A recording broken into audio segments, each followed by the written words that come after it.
Hey guys, this is a sound test. 1, 2, 3, 1, 2, 3. I'm Angela, and you're watching Hobby Night. Hey guys, I'm Angela, and welcome back to Hobby Night. And this week in Warhammer news, we're going to be talking about the fact that Imperium Magazine is coming to the US. We're going to be talking about the preview that Warhammer showed for the first episode of Hammer and Bolter. And we're also going to be discussing some new models. And I'm going to be joined today, of course, by Jack the Chaos Cultist. So let's go ahead and meet up with him and get talking about this week's Warhammer news.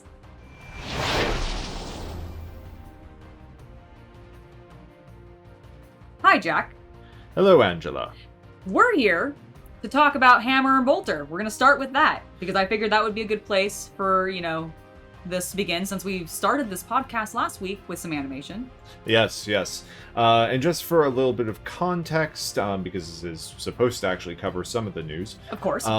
This Hammer and Bolter episode is being previewed today only. By the time this news podcast actually goes live, I don't think it'll be online anymore. Yeah, I don't know if it will anymore at that point. Yeah, so this is just a preview to try and build hype for the new Warhammer Plus app, which is coming up, featuring, the new TV shows, the animations, which have been a topic for everyone the last month or so. Exactly. As well as some, exclusive access to a couple of miniatures and books, I believe. Yeah, exactly. They have the Warhammer Vault. They're also going to have the, I can't remember if you said it, but the, gaming lore, or the gaming show, the lore show, and then the painting show with Louis Sugden. That's going to be on there as well. Yeah, and of course, and then there's going to be the army builder as well. Yes, of course, yeah, that's all going to be on Warhammer Plus. And I believe that's coming out this Wednesday, actually, the 25th. Yes. That's when it officially launches, and I'm going to be very interested to see how well it does specifically. Just because of all the criticism right now, yeah. Well, I'm not... Okay, the criticism is one thing. Yes. But speaking of concerns, let's talk about the episode of Hammer and Bolter. Yeah, let's talk about it, because I have really mixed feelings personally. Mine aren't that mixed, I will be honest. I am trying to... I really liked certain aspects of the animation. How about Let's this? go ahead. Yeah, I was gonna say we are getting way ahead. We are getting way ahead of ourselves. So let's go ahead and summarize what it is. Well, okay. So for those of you who do not know or didn't get a chance to see it, yes. The episode that was previewed was called Old Bale Eye. Old Bale Eye being a reference to the Orcish name for the great Imperial hero Commissar Yarrick. Yes. So, at the beginning of this episode, just to sort of lead us through it very quickly, because the way Games Workshop's being right now, I don't think we can get away with watch-alongs. So I don't think we can either. Although we did consider that. We did. But the episode begins with these handsome, I would say, looking boys on the hunt for... A grot. A grot. Basically, they're stalking a grot. As you can see, the mouth movement is interesting. Something that I found, and I think you and I were in agreement about this, is these orcs are presented to us at the very beginning as a setup to actually tell the story, because it isn't long after meeting them that we actually meet this large Runtherder, who sort of gets mad at them for trying to eat one of his Gretchen, and decides to teach them a lesson in order to grow up to be big, strong green boys. Exactly, the big, strongest of orcs. They need to find themselves something bigger. They need to pick a fight on something their own size. Or something larger, not something smaller like a grot. Yes, this leads to a little bit of physical comedy of the orcs referencing pointy-eared Eldar and Space Marines. Yep. And all in all, I think it is the weakest presentation of Warhammer 40k orcs I have ever seen from official media. I honestly agree, especially, and I'm being a little harsh with my criticism there, but the reason I'm being harsh with it, because I completely agree with you, I think it was totally a weak opening to this episode, unfortunately, and the reason I'm so critical of it is because this is what you're premiering and trying to, this is what GW is using to try to build up additional hype for an app that already has a lot of criticism because of what it's done to the fan animation community. And this is the episode that they start with, and while there are parts that we'll get to later that I do like for this episode, this opening had me going, ooh, I don't know if I like this. Like, this is really disappointing and not meeting expectations, because the characters feel really, honestly, like, one-dimensional for orcs. And they just really skim the surface of, like, what an orc can be personality-wise, and then just move on. And I get that it's a framework for getting to the story of Old Bale Eye, aka Yarrick, and Ghazghkull Thraka, because that's what it ends up leading into, because they're talking about having a great enemy, so they tell the story of, you know, Ghazghkull Thraka's greatest enemy. And just so we don't sit on it for too long, this entire setup, it's very much meant to be a couple of preteen children, two boys, seem like and like their grandpa or uncle coming along and giving them some old wisdom. That's what it's framed up to be. Totally. And it's cheap. It's not the best written orcs. It's like, and by best written orcs, I think orcs should be funny. Yes. Or intimidating or something. Mm-hmm. And these orcs were kind of boring. Yeah, they didn't really go any direction really strongly either way. Like, they were never super funny, nor were they ever, like, super intimidating. And I feel like it just made them feel very whelming. Yes, and very that was, whelmed. like, I was very whelmed by them, and that was disappointing for orcs. But yes. Let's talk about the part of the animation that it seemed like the team cared more about. Yes.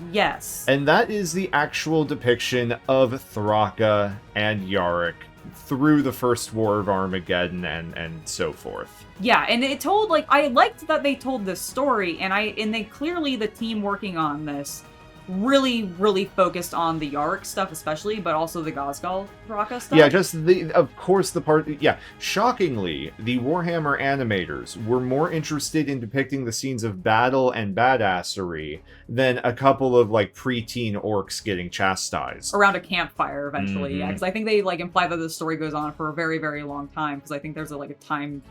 Like, we go to night and there's a campfire, and I don't remember that at the very beginning.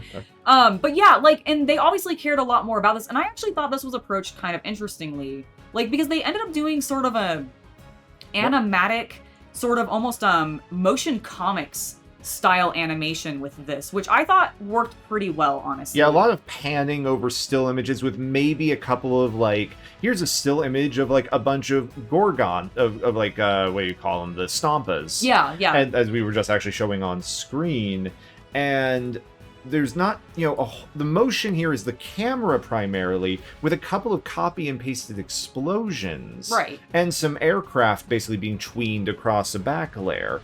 It looks much better on these epic scale. Like, just something about the animation style just feels like they cared more. I completely agree. And there were definitely some really cool scenes where they actually ended up having a little bit more motion, where they actually showed a bit more battle. Mm-hmm. And I really liked those as well. And any scene where they really focused on Yarrick and having, like, what he was specifically going through, all from the perspective of orcs, obviously, which I thought was a really cool take on the story and everything. Like, those were all really neat. But every time we cut back to, like, the group that was telling, like, being told this story / the storyteller, it just... I don't know, it just always felt so cheap going back to it because of the animation style change and just that those characters were so dull. Now, something to just give the battles some credit for. Absolutely. If you are here because you just want to see some cool illustrations of some orc units, it's in there. Oh, absolutely. As we can even see on screen right now, we got Burna boys, we got normal boys, we got the, I think it's a shock attack gun previously. I see flash gits, we got killer cans. Like, you want to see the units from the game? Great. Yeah. And this sort of comes to another problem I kind of had with it. Yes. And my concern for Hammer and Bolter is this is a story we've been told before. Yeah, that was the other thing. Like, there wasn't much originality to this. Correct. And that was actually something I was also going to bring up in regards to, like, this being the premiere thing that they're showing. This isn't new. Like, this is a story that's been told many times. Decades now. Like, decades now. Like, through literature, through the games. No, it's a new telling, new generation of players. It is, I just don't know if they really... I mean, they didn't... Okay, the only thing they seemingly added to the war, to, like... that was new to this story is that Beast Snaggers apparently seem to be at Armageddon, which I don't remember that being a thing. Yeah, they call this knob a snake bite knob, which I don't argue with that. He obviously has a snake bite banner, but that is definitely the knob from the new Beast Snagga kit. I agree. And so apparently, Yarrick's claw is from a Beast Snagga knob. Who knew? Who knew? Right? So, like, other than maybe that addition, there was nothing actually new here, and so the opportunity that they did have was to do something interesting with the 3 characters that the story is framed around, and they did nothing with them. And that's, I think, where my disappointment comes from with it. It's just, I was hoping for something fresh, and this is just something that we've seen dozens of times already. Done very neat. Like, we haven't very cool seen it before. Well, I guess we've read it. We've read it, and we've, like... Well, I feel like we've seen, like, one of the... Surely some of the games have been set in Armageddon. Maybe they haven't. Maybe I just think that it should be because it's Armageddon. I just assume that they use GW, that as much as they with the exception of the modern push on Necromunda, has never licensed out, I think, the stories. Like, I mean, really? Yeah, there's that video game that was not received well for Eisenhorn. Oh, yeah. Well, I don't think it controlled very well, but... No. I thought the story was actually supposed to be relatively, in theory, interesting. It just was horrible to play or something like that. But yeah, I didn't realize that they hadn't licensed out the stories. I really thought they would have, considering that would have been something easy, I feel like, to make a game around. And considering Battle Sector is using the Devastation of Baal, I just would have assumed Armageddon would have been something that interesting would be easily to use. If you think about it, Battle Sector is actually using everything after the Devastation of Baal. I guess you're right, technically, because it's all got the Primaris and everything, which the Devastation of Baal wouldn't have had. So, yeah, it was that was all the Firstborn and the Nids. Fair enough. That is actually a true point. But to get back to the animation... Yes, of course, sorry. The story continues with the first battle for Armageddon, to which, of course, eventually the orcs retreated, after which Yarrick pursued them and, unfortunately, was captured. Yes. This, all in all, I think was actually sort of the best part of the entire episode, because the battles are cool. Yes. But it is mostly just some motion animatics with some flashing lights added for muzzle flare. It's not a whole lot of drama or anything going on. Right. Whereas I thought the section with Yarrick actually being captured, it actually did something to show a relationship between an Imperial and a Xeno. Yes, which was really cool. Yeah, that isn't purely I will kill you for my god, I will kill you for my better god. Right. It's a little better than that. We get to see how the orcs actually use some slave labor by the humans, which is interesting. So all in all, like, I thought that was good. It's just, once again, the orcs are just a little dull. Yeah, they just, I don't know. I don't feel like they had quite enough personality. For as much as I feel like orcs are always chalked up to be this very personality-driven war band of, like, boys. They didn't. We're looking at the boys running the slaves, and they're just wearing gray, brown rags. Yeah, exactly. I think I'm on, like, the same scene as you on my side. Because, yeah, it's just they're very dull. Like, they don't have a lot of... Assuming these are supposed to be Goths, following Thraka, you would assume they'd at least have some checkered patterns or something. But nothing. Like, no fancy hats. Yeah, where are the hats? Like, where are the hats? There's mohawks and goggles, I guess. That's true. That is true. But, like, it's still not... I mean, it's because they're based on, like, the boys from, I think, the OG kit from 20 years ago. I think that's what the problem is. Okay, that's fair. But eventually, Yarrick leads his prison revolt. But, unfortunately, things don't go spectacularly for Yarrick, as history tells us. And he is, of course, recaptured eventually. Yep. He is then... basically given his freedom by the warlord Thraka, with basically the excuse of, got nothing better to do. Yeah, it's hard to find good enemies. I mean, that is technically the entire moral of this story. Yeah, I was like, this is the entire scene that is the moral of this story, and the whole reason that he's even telling this to these boys that were trying to eat his Gretchen and everything is like, you gotta find a good enemy to fight so that you have somebody to always fight. You need a purpose, kid. Exactly. You gotta have a purpose. But yeah, and it's like, it's a cool enough, story about it. Yeah. It helps set up this relationship pretty well, which is, why, once again, I think it's sort of the most interesting part. But once again, they didn't write it. Right. Yeah, this is just a story that's been around already. And I don't mind if Hammer and Bolter is only going to be historical things. But I kind of want it to be... I was really hoping the animations were going to expand the universe rather than just continue to focus on the parts of the universe we've already hammered home. We've already talked about the Armageddon War. We've covered Yarrick and Ghazghkull, and yes, I know Ghazghkull's still around and everything and doing so. I don't actually know if Yarrick is or not. I don't know if, as an Imperial Guard character, if he would still be around.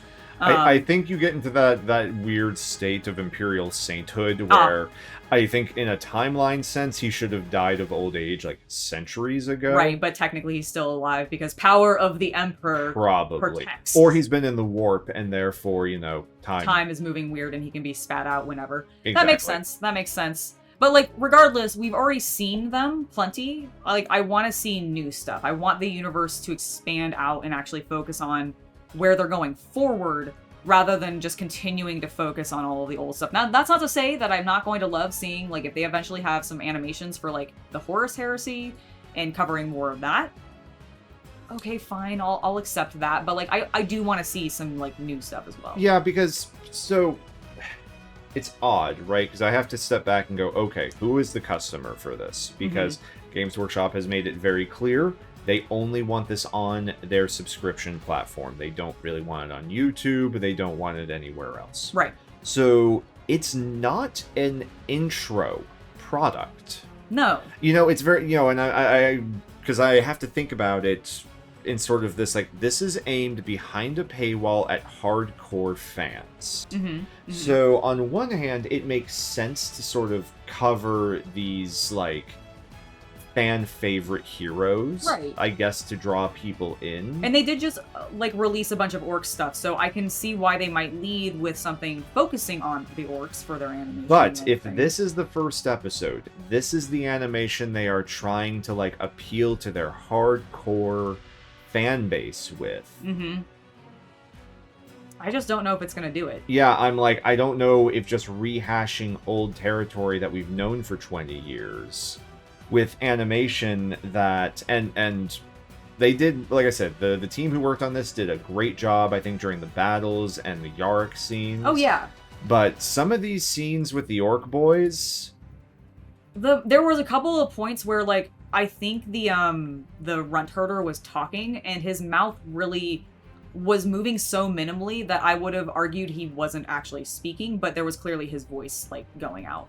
And there was little stuff like that where, I just felt some of the scenes with the framework characters was kind of lazy, or at least seemed rushed, maybe. And I'm going to be harsh to this, more than I normally would be, because this is all that we get. Right. If Games Workshop's going to step out and go, okay, no other animations except for our glorious animations, right, then you better believe I'm going to be kind of critical. I think we should, because if they're going to limit it so harshly, then we should be critical so that they produce something cooler, because, that's what they're limiting. Because, last week I made the comparison of, Disney isn't going to let you go out and make an X-Men cartoon, right, or anything like that. But you know what? Or Star Wars. Right. But you know what? They then give us the Bad Batch. They give us the Mandalorian. And this is not the Bad Batch, guys. No. I am not going to pay you half the amount that I'm paying Disney. For this. This is well done. If I watched this on YouTube, I would have been like, that was pretty damn great. I would have engaged with the post plenty to make sure that the, creator got the, encouragement that they needed. I would have liked and all of that stuff, but, is it worth losing text-to-speech? Fuck no. Sorry. No, it's fine. I completely agree. I really am going to be curious to see how this app ends up going out for them, because I just don't, to me, because they chose this story, it does kind of feel like they're trying to bring in fresh faces who may not have known this. I mean... because of the way that they treated it. And I'm just I don't know if this is even going to draw in that many new people, because it wasn't Also, how much of this are we impressive. paying for? Like, is it one episode a month? I don't know. That I don't remember if that's been specifically clear on like how often these are going to be coming out and how many of them they actually have. Because like I know that they've shown for Hammer and Bolter, there's at least been 2 or 3 other scenes that we've seen. Like there's a Space Wolf clip that we've seen. I think there's definitely something from Age of Sigmar that's lined up in it, or at least maybe 2 things. And then we've seen the Sister of Battle style that was done in this very, very similar style to this orc stuff. I remember like the way that Yarrick is drawn. I feel like some of the sisters were drawn in a similar way, so I don't know if it's the same team or not. But yeah, so we've seen those, and I don't know how frequently those are going to be coming out. I'm not sure either, but yeah, just so while we've been watching this, I've been sort of going through the last minute or 2 of the footage where we have sort of that last scene with the Runtherder and Yarrick. Oh, yeah. And yeah, I definitely found the section you were talking about where it looks like he's not talking, like his teeth are barely moving. Yeah, exactly. And it's just, there were little things like that that I noticed, and I'm like, if this is your premiere thing, I just don't think it's that impressive. Keep in mind, guys, this is the first one. Yeah, it's the first one. And, you know, speaking as someone with an art background, you're supposed to lead with your strongest piece. Yes, and if this is their strongest piece, I have concerns. Yeah, and once again, it just comes down to primarily, like, aspirationally, it's like treading familiar ground with polished animatics, killing, you know, the entire fan community. I would not rate it as worth it. I'm not sure I would either. Well, let's move on to maybe a little bit more of a more positive subject. Indeed. Next up, we're going to be talking about the Imperium Magazine, which is officially launching in the UK, which, honestly, I thought this launched like a year ago in the UK. I guess COVID had delayed it way further than I thought. But let's go ahead and actually talk about what it is, because I actually think this is kind of cool.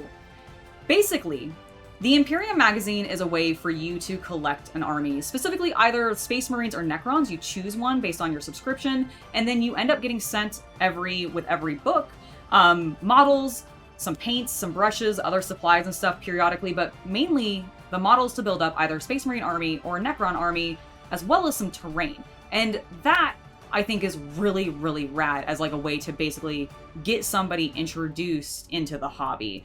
What do you think about this, Chaos Cultist? I think it's great, and I'm the one earlier who actually told you that you'd pick one. I'm not entirely sure if you actually do have to pick an army, or if you sign up for this, you're just going to get yourself 2 armies. Oh, that would be awesome. Like, either way, well, like... Issue 1 looks like it comes with 2 HQs. You're right, actually, it does. It does look like it comes with 2 HQs. So maybe you do. Maybe you get, like, maybe you get the Indomitus, like, Crusade, essentially, the Necrons versus the Space Marines. That would make sense for at least the initial stuff, because they have so many of those plastic sprues laying around. Oh my god, I'm sure they probably do, with the number of starter sets and everything that are still available, too. Like... But, I mean, they've shown the image of everything that you're going to end up getting in the kit, and, I mean, there's a lot of cool stuff in there. I'm also going to sneeze, so forgive me.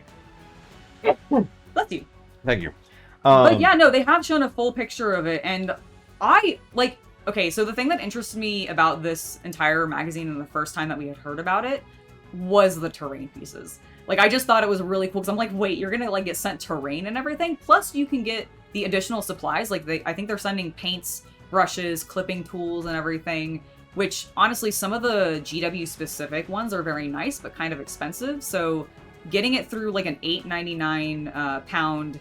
I don't know, I guess that would be, like, what, probably $10.99 or something? Is it pound or euros? I don't know what the symbol is that I don't know where it here. is. It's on the Imperium, it's the 0, the 2, the 1, and the 3, where it's that image there, just below the, like, basically the beginning of the article. Yes. Where are we looking? At the 3 one, it says $8.99 there. That's pounds. Is it pounds? Okay. Yes. So yeah, it's $8.99 pounds. So it's £9, so I think that would be... Like $10? No, Okay. It's about 15. Oh, is it? Okay. I guess that makes sense. It's about...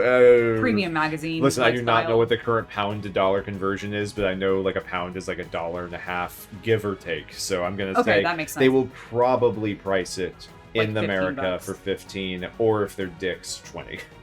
I could see them doing either. But regardless, I still think for what you're getting, considering the army, that might be valuable.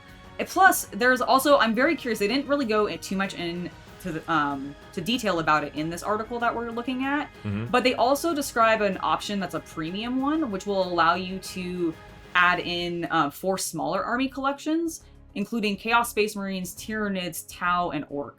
So I actually think that's kind of cool, especially since they focus so much on some Xeno forces there and don't just give you additional Space Marines or something. I mean, I guess it makes sense that they wouldn't, because and to they're already giving you a clarify, bunch. This is available right now only if you're in the UK. Correct. Yes. For the US, and I don't know about other like areas, although they say that it is coming to other areas. Yeah, I don't know about the rest of Europe. Yeah, I just don't know about the rest of Europe or anything like that. But for the US, it's coming in 2022. And it's really funny to me because this is being produced by Hatchet in the US, and it's like Hatchet Partworks, which I just assume is the UK version in the UK. But like, I associate, because I work in my game store and everything, we actually buy from Hatchet, and I actually associate them with both chess and puzzles. So the fact that they're like working with wargaming stuff I want Warhammer 40K. 40k puzzles. I would actually buy those. I would love 40K themed puzzles. Like, you hear I would that, also Hatchet? Get to work. I also would take some old world fantasy puzzles, because those could also be really cool. Because I've seen some gorgeous like Lord of the Rings themed ones from Hatchet. I mean, they're already sharing that license. Why not throw this other one over there? Let's get some 40K puzzles. I want it. But yeah, I actually think this is really cool. I'm hoping that maybe if it comes here, that maybe it can be done through a game store, or if it just needs to be done through like a magazine subscription, I might look into it. This actually interests me a little bit more than, say, Warhammer Plus. Speaking of Lord of the Rings, Games Workshop actually had a surprise trailer focused on Lord of the Rings, Angela. They did, and I actually thought it was pretty cool. I was a little confused on whether or not it's for just terrain or terrain and models, but let's go ahead and look at it. All right, let's take a look.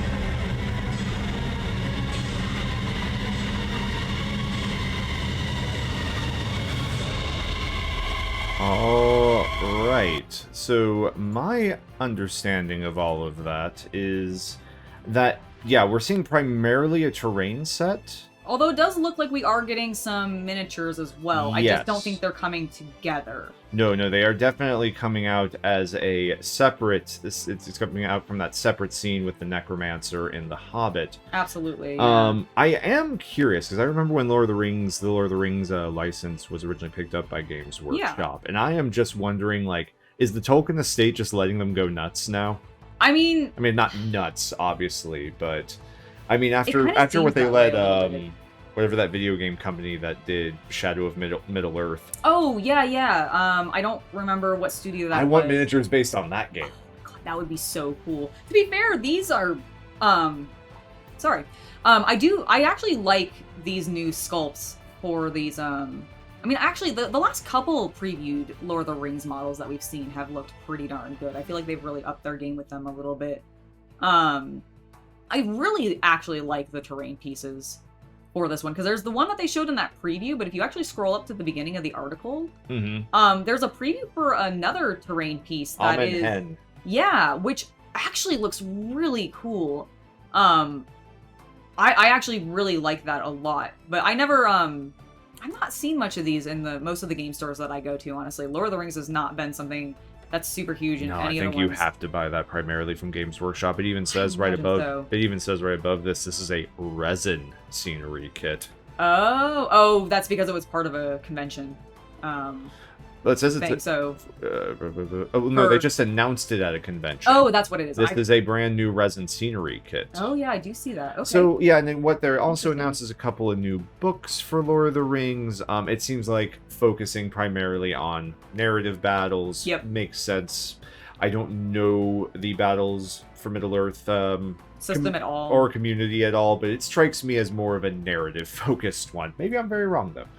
I imagine that it probably is though, because I mean, especially because you could recreate a bunch of the scenes from not only the core books, but like then the Silmarillion and all that stuff and all the like extended histories for Lord of the Rings, I imagine. So that could honestly be really cool. What do you think? I like the Galadriel. I think that's a Galadriel, right? Who? The new one that they showed in or the elf. Is I that not think... a version of Galadriel? I very much did not think so. Oh, okay, maybe I correct me in the comments if I'm wrong. It kind of looked like a Galadriel. She very much looks like a dead, drowned elf to me. So well, I didn't know. Like, she has that scary scene in the movie because I've not read the books super recently, and I've only watched the movies very. Like, that's the most recent thing that I've seen with them. And, like, there's that one scene where she gets really freaked out and, like, I think she's talking to Frodo and, like, scares him, or at least it scared me when I watched it for the first time. And it reminded me of that. And so I just was like, oh, that's a really cool model. I have no idea if that's for her, but I liked it. I don't know. I am, like, scanning through the text trying to find a character It name probably for is not her. I'm probably completely wrong. I saw a blonde elf chick looking freaky and went, clearly it's her freaking out. That's a great way to describe Galadriel right there. I know, right? Freaky looking blonde elf chick. Well, you heard it here first, folks.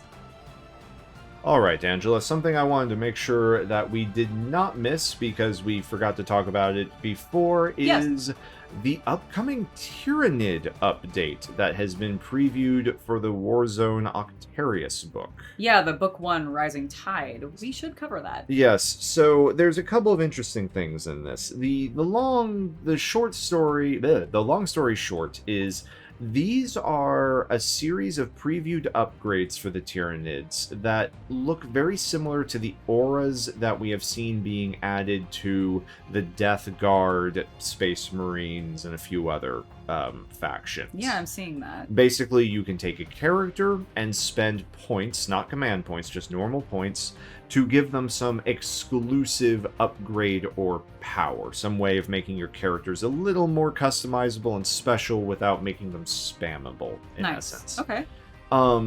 These are interesting enough, and they do seem very, very powerful. They do. The concern brought up by some people, I've seen some Tyranid players, is that why is this update coming in an Octarius book? Yeah, I was about to ask that actually, because like this feels like more of a full rules update a la a codex. This does not feel like a full rules update to me. This feels like a patch job. Well, okay, maybe a patch job, but this feels like a large enough change though to merit more of a codex update rather than like just being a supplement in a book. What it seems like is they are probably not updating the Tyranids for a while. Oh, that's upsetting. And this is their stopgap. Do you think that is because of just the standard delays that we've been seeing, or do you think that is more of a maybe they're doing an updated model line? I mean, this is a planned thing, right? Because the counter I've seen is that the Mechanicus got an update relatively close to their codex as well. I mean, they did. But this doesn't feel like an addition. This feels like if they were going to be doing this, this should be in the codex. Yeah, I agree. So my thinking is that it's a patch. I'm sorry, Tyranid players. Oh, that really, because that's such a bummer because since Xeno is one of the options that's coming up in December, I honestly thought Tyranids were going to be it. But okay, here's the thing. If they do end up being the December codex, I don't understand. Then it sucks that Games Workshop is putting necessary rules in this other book. I mean, we've seen them do that before, and that's what makes me fearful that that's all this is, actually. And we are actually going to oh god, that is so frustrating. I wish GW would stop doing this and putting, needed rules into these supplemental books that people otherwise really do not necessarily need to be getting other than these, few pages. Yep. I mean, that has been the complaint for 20 years now. I know. My goodness. Now, we're going to lead in with some positive news because GW announced an adorable Nurgling plushie that I only have one actual complaint about. And that is the fact, if you scroll down, please, and look at his backside. Why does he not have a butt? All of the models for the Nurglings that they make for the miniatures have these adorable little round butts. And I'm like, this is a perfect opportunity to do this. why is he not have a butt? But other than that, I am so excited for this toy from Koyo, which I guess they make some like pin badges. I've actually not heard of this company before, or at least not that I like specifically have seen. But this plushie is so good. What do you think? I think it is adorable. I do think that the lack of a bum is a missed opportunity. It's such a missed opportunity. The fact that it only comes in one color as well. I feel like we need like, you know, three different versions. That's a good point. Well, that can be an expansion later. Like they can easily do like a purple purple and a little pink. tongue hanging out and all that. Like... I do wish that the guts on the front were a little bit more like rounded. Yeah, not just like a and not sticker. Just a flat sticker. Yeah, I mean it's not a sticker, it's a patch, but like also like this is like the most swole Nurgling. That's why I'm upset that he doesn't have a butt. I'm like, you gave him glorious pectorals. Yeah, but see, he's been skipping leg day, so those squats, he has not been doing squats. He really hasn't. He needs to get on that. We'll work on that regimen for the. I also, did you scroll down and see the giant one? Yes, I did. I love the giant. I need that so badly in my life. Well, I think it's at a store in like somewhere in the UK. Probably. Oh, I want to visit Tottenham Court Road in London. Well, one day I will visit this store and I will stand next to this Nurgling, this super giant buff Nurgling, and just be so happy because it's so good. There is also, however, the Nurgling is not the only plush toy that they're coming out with. They also have a very, very cute Gryph-hound, which does have a little tongue sticking out, which is so cute. And finally, to talk about some boys who don't skip leg day, we have some new Bandai action figures for, of course, the Ultramarines. Because we gotta always focus on the Ultramarines, don't we, GW? Because some other toy came out. I would like to point out that, okay, at the very beginning, there's the picture of the captain, right? Yep. Those are not bolter rounds. No. Also, what is this spread? Like, is his arm just, like, shaking all over the place when those bullets are flying Yeah, out? he hasn't skipped leg day, but he actually skipped arm day. You just can't tell because of the armor. But he's actually got, like, a flimsy little arm in there. It's just getting rattled around as the gun fires. I'm also not impressed by the terrible-looking ammo chain. I agree. Like, look at that. It's really cartoony looking. It's not even that's cartoony looking. It's broken. Yeah, actually, you're right. It is broken looking. Like, bullets would not be able to go through that. No, you're right. Okay, yeah, no, that is just a poor design. Yeah, because, like, standing there with the arm down... Oh, I do not like the paint job on the blade. Do you see that? I do see the paint job on the blade, and that is not great. Ooh, I'm worried about that, what that looks like in real life. Probably not good. Okay, to be fair, I know this one is not a McFarlane, this is the Bandai line, but like... They are cheaper. They are, but like... You make Gundams, guys, come on. I know. Like, that's my disappointment here, is like, they make Gundams. Why is this not better? Well, because this is 3D printed. I mean, you can literally see the texture work on it, which... Okay... Yeah, I don't know. It seems like I like them. I do think they are cool. Like I prefer the ones where they come out unpainted because then you can actually do something more interesting with them. And like, I wonder how well these actually clean up. Like, could you do something to make the paint job better? I've seen some people paint some of the basic like Blood Angels, and they look gorgeous. That's cool. See, because, like, I do feel like the sculpt itself is pretty solid. Yeah, I agree. It's just that they never do very great paint jobs. And yeah, I know you can see some of the striations. I'm okay with that. Like, I accept that, especially for, like, some cheaper toys and everything. Does the Boltstorm Gauntlet on a captain only have one barrel? I don't know. I thought it was like a Storm Bolter. I thought it was two. I thought it had two barrels. Maybe we're just misconstruing that with something else. Maybe. Let me know how wrong I am down in the comments. Indeed. And that has been it for the Warhammer news this week. I wanted to thank the Chaos Cultist for joining me. Thank you so much. Thank you for having me. Absolutely. It's always a pleasure to have you. Thank you for listening to me like whinge a lot today about some of the Warhammer stuff, because it was a kind of disappointing week for me. Like, they just didn't have a lot of interesting things, and I think I'm still just bumhurt about like all of the fan animation drama and just... I was hoping, after all the drama, maybe at least they would come forth and be like, since you all have been such good boys and girls, here is an amazing animation on par with Astartes. No. No, honestly, that's just not what we got, unfortunately. I don't think it's ever going to happen again. I really don't think that it is either, but let me know down in the comments what you guys are thinking. I wanted to not only thank the Chaos Cultists for being on, but I also want to thank my patrons for supporting us and allowing us to make content like that. So thank you guys so much. You are all awesome. If you want to join them, you can find a link to the Patreon down below. But if you enjoyed this episode, make sure to like it. If you didn't like it, hit that dislike button. And if you haven't already, subscribe to the channel for more and hit that bell icon for notification. I have been Angela. You have been watching Hobby Night, and I'll see you guys next week for another painting tutorial and some more Warhammer news. Bye!